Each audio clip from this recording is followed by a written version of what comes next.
As my husband and I start planning for retirement in Mexico, specifically in San Miguel de Allende, we went for a few days to explore expenses and put together our monthly budget. The results of our research are already posted in a separate video, and I am going to link it at the end of this video.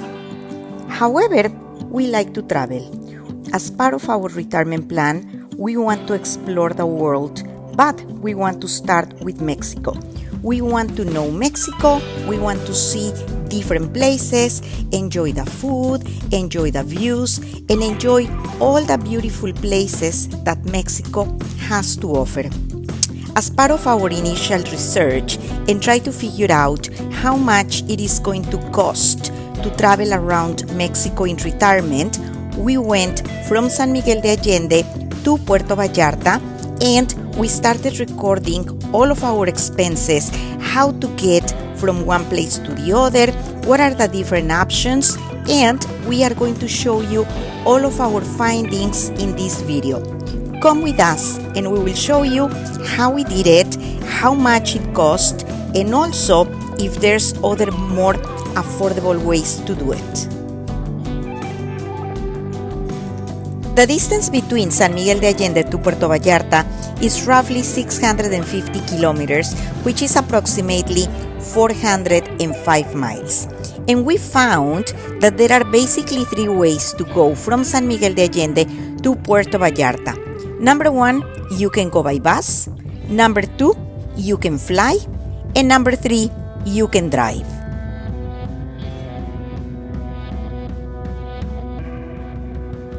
If you decide to go by bus, good news.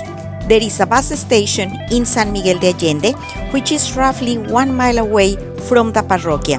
So pretty easy and convenient to go to the bus station. Bad news.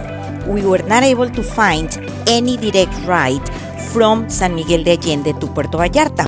So if you want to go to Puerto Vallarta from San Miguel de Allende, number one, you are going to have to take a bus from San Miguel de Allende to Guadalajara. The ride from San Miguel de Allende to Guadalajara by bus takes approximately 5.5 hours, and the ticket is roughly $50. So $50 to go from San Miguel de Allende to Guadalajara. Once you get to Guadalajara, you are going to have to take a different bus to go from Guadalajara to Puerto Vallarta. It's very important to know that this is a really popular route, so you are going to find bus rides non-stop all through the day. But it takes approximately 5 hours and 20 minutes to go from Guadalajara to Puerto Vallarta, and the ticket per person is roughly $26.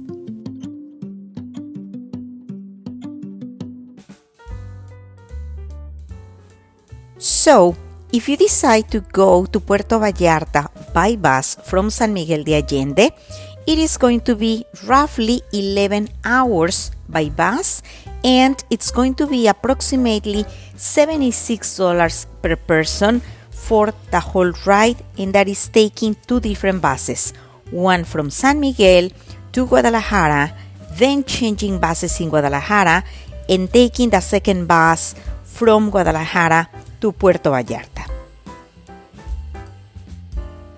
The second option that you have to go from San Miguel de Allende to Puerto Vallarta is to fly to Puerto Vallarta. The issue is that there is no airport in San Miguel de Allende, so you would have to go to Querétaro International Airport or to Guanajuato, León International Airport. Querétaro International Airport is approximately 1 hour and a half away from San Miguel de Allende, and León Airport is roughly around 1 hour and 45 minutes. Therefore, you would have to take a shuttle from San Miguel to either one of those airports. I usually take Bajío Go, and they charge $30 to either one of those airports, and that is one way.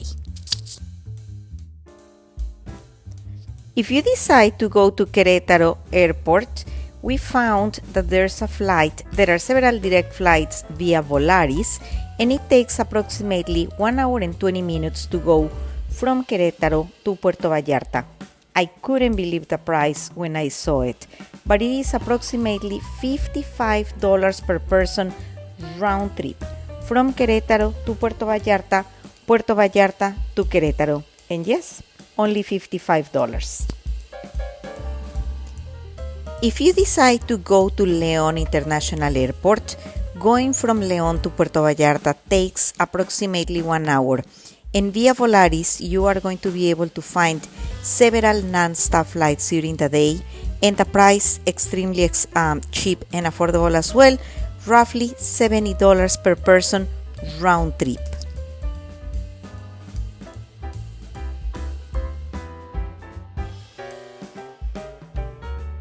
Therefore, if you decide to go to Puerto Vallarta by plane, the total cost of the round trip per person is going to be $60 round trip for the shuttle going to the airport and back to San Miguel, plus either $70 per person if you decide to go via León, or $55 per person if you decide to go to Querétaro. So what we are saying is roughly $130 per person going via León, or $115 per person if you go to Querétaro. So right now, way more affordable and more efficient to go by plane than taking the bus. We decided to go by car. We drove from San Miguel de Allende all the way to Puerto Vallarta. It took us approximately 8.5 hours, and we had to pay for gasoline and tolls. For gasoline, we had to get one tank per ride. One tank from San Miguel de Allende to Puerto Vallarta, and another full tank of gas from Puerto Vallarta to San Miguel de Allende, and we paid roughly 1,000 pesos per tank.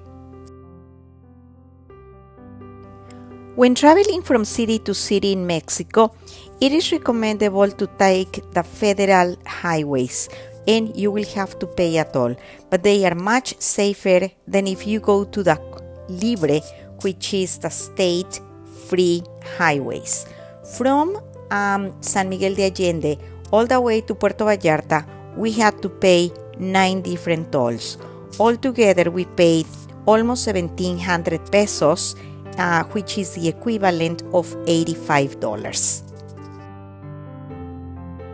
Therefore, the total round trip cost to go to Puerto Vallarta by car coming from San Miguel de Allende is going to be round trip gasoline around 2,000 pesos, which is the equivalent of $100, plus tolls both ways, which is going to be roughly 3,396 pesos, which is the equivalent of $170 per car. This is not per person, this is per car, and the total is going to be $270. So whether it's only one person in the car or 4 people that you are traveling with, it's going to be the same price. Honestly, for us, going by car was the best option, and we were able to save the money in Ubers and taxis while we were in Puerto Vallarta. Puerto Vallarta is located in the state of Jalisco in Mexico. It is a vibrant coastal city, and it offers a unique blend of natural beauty, cultural richness, and a lot of exciting activities. Puerto Vallarta, it's not only a touristic place to visit, but it is a place that retains a lot of magic, a lot of the Mexican culture. People are extremely friendly. You will find a lot of beach and water activities, and not everything is around being in the beach. There are mountains. You can do a lot of activities like riding horses, going to the forest, to the jungle, and you can immerse yourself in the city's rich culture, and you can explore the historic downtown. You can visit the iconic church of Our Lady of Guadalupe, and in addition to that, the gastronomic offer, it's fantastic. It has some of the most delicious restaurants we have ever gone to. So come with us and we will show you where we stayed, different options that you can get access to, and what we did as well. But where to stay in Puerto Vallarta? Well, there are many areas to explore if you are planning to spend a few days in Puerto Vallarta. The first one is the Zona Romantica, or the Romantic Zone. And this area is in the heart of Puerto Vallarta, and it offers a mix of the traditional Puerto Vallarta with its charm and also showing the modern conveniences. It's full of restaurants, cafes, art galleries, and a lot of nightlife. You could be close to Los Muertos Beach, which is a popular spot for both locals and tourists. So if you are planning, or if you are willing to be kind of like surrounded by local places in the middle of everything, the Romantic Zone is a place for you.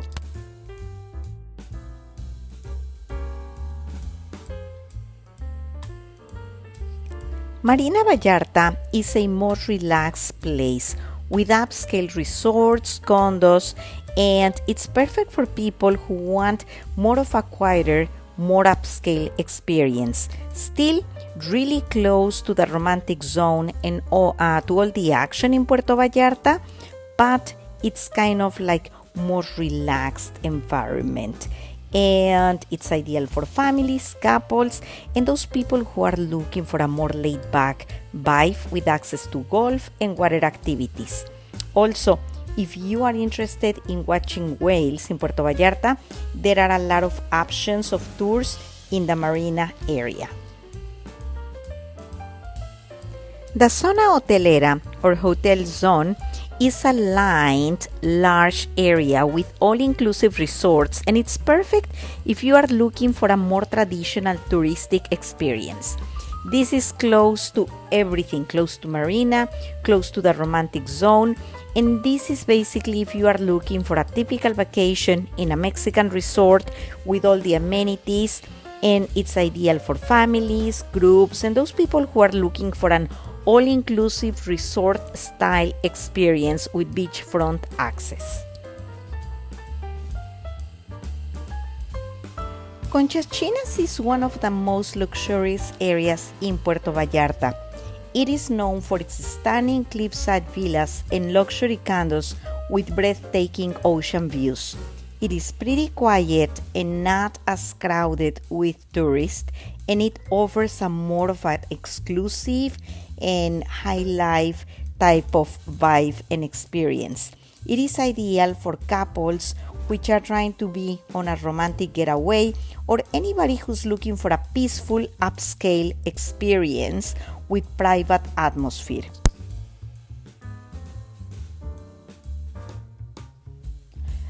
Nuevo Vallarta is located north of the city center, and it offers a large area of resorts which are family friendly, and it has peaceful beaches. It is a very popular area for those people who want a quiet type of vacation, kind of like a getaway from the hustle and bustle of the central areas, but wants to be close to shopping malls and restaurants. It is great for families, retirees, or travelers looking for a peaceful resort-style experience with beach access.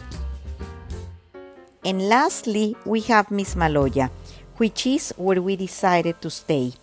Mismaloya is around 20 minutes away from the Romantic Zone by taxi or Uber, and we decided to stay there because it is far away from all the crazy activity from the city, but also close enough to be able for us to go to restaurants and to go to enjoy the nightlife in Puerto Vallarta. If you are looking for a more nature-focused vacation, then Mismaloya might be the place for you. You have access to beautiful views of the jungle, you have secluded beaches, and everything goes at a slower pace. Mismaloya is a beautiful, beautiful place, and there are many nature activities close by. We got our accommodations through Airbnb. We got a 2-bedroom and 3-bathroom apartment in Mismaloya with a gorgeous view. The place was beautiful and it was not cheap. We are thinking that right now, because we are still in the process of looking out at our budgets and we have not officially retired, we were able to pay $600 per night, which is pretty expensive, but it was really worth it. The place was gorgeous. However, during retirement, we are going to try to find other more affordable ways to get the same time of accommodation, but without the crazy fees that you usually have to pay through Airbnb. We are looking for some Facebook groups where you are able to get rentals directly with the owners, so we are exploring that. But anyways, for now we were able to stay in this beautiful place in a high season for $600 per night. Once again, I am expecting that in retirement I am going to be able to find something way more affordable with the same quality, and my budget is going to be around not more than $300 per night. That's what I am kind of like planning right now. I am doing my research and I think that we are going to be successful at that. Regarding activities, we also were able to get something really exciting through Airbnb. We were able to get a horse ride through the jungle in Mismaloya for 4 hours, and we paid $60 per person, and it was a gorgeous view, a wonderful experience, and I strongly recommend that if you like nature-based activities, you check the Mismaloya area. It was great, very friendly, and I felt safe at all times. After the horse ride experience, we were able to go to the zip lines, and we paid $50 per person, and it was just going through the mountains, through the jungle. Highly recommended. Once again, I felt pretty safe at all times, and I think that $50 a person for zip line activity is way cheaper than what you can get in the US for a similar experience. Regarding nightlife activities, in the romantic zone, we found this place called the Palm Cabaret and Bar, and we were able to get tickets for the show of Miss Conception, which is celebrating her 25th anniversary, and it was a wonderful drag show, full of art, full of songs, full of music, colors. It was one of the most wonderful nights that we have ever spent in Puerto Vallarta. Highly recommended. It was wonderful. We paid 700 pesos per person, which is the equivalent of $35. Once again, I think that this is way more affordable than going out in the US to a very good night show. Let's talk about breakfast in Puerto Vallarta. Most of the days we went to Sierra del Mar, which is a restaurant located in the same building where we stayed in Mismaloya. The breakfast was delicious. It was breakfast for 3, and we paid average every morning 728 pesos, which is the equivalent of $12 per person.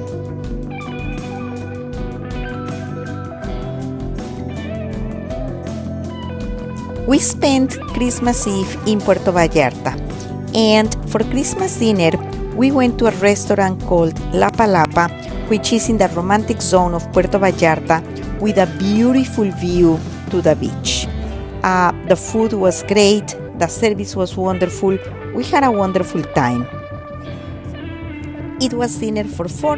The total was 3,500 pesos, which is the equivalent of less than $44 per person. Once again, it was a Christmas celebration, so the prices were more expensive than usual, but still well within budget.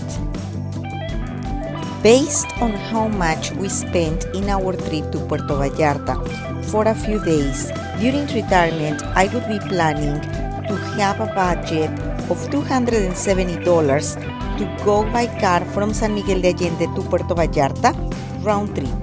For Misma Loja stay, if I decide to stay in Misma Loja, $300 a night.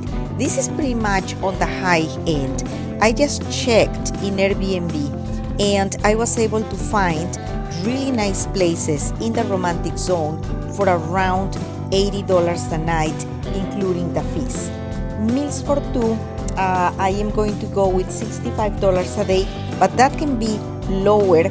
Number one, if you decide to cook some of the meals at home where you're planning to stay, or if you want to stay in more local type of restaurants and activities, because we like to do horse riding or to go to a club, we would like to have $50 per day for two people. And like I said before, what we are doing is that we are exploring right now Mexico, San Miguel de Allende, and since we enjoy traveling so much, we want to explore all Mexico. So we are going to start traveling and record everything that we do, how much we spend. We will be sharing this with you, but the idea is that we are going to go full-time in retirement to San Miguel de Allende in the next couple of months. So thank you so much for watching, and if you like this video, please write a comment or like it. Thank you so much.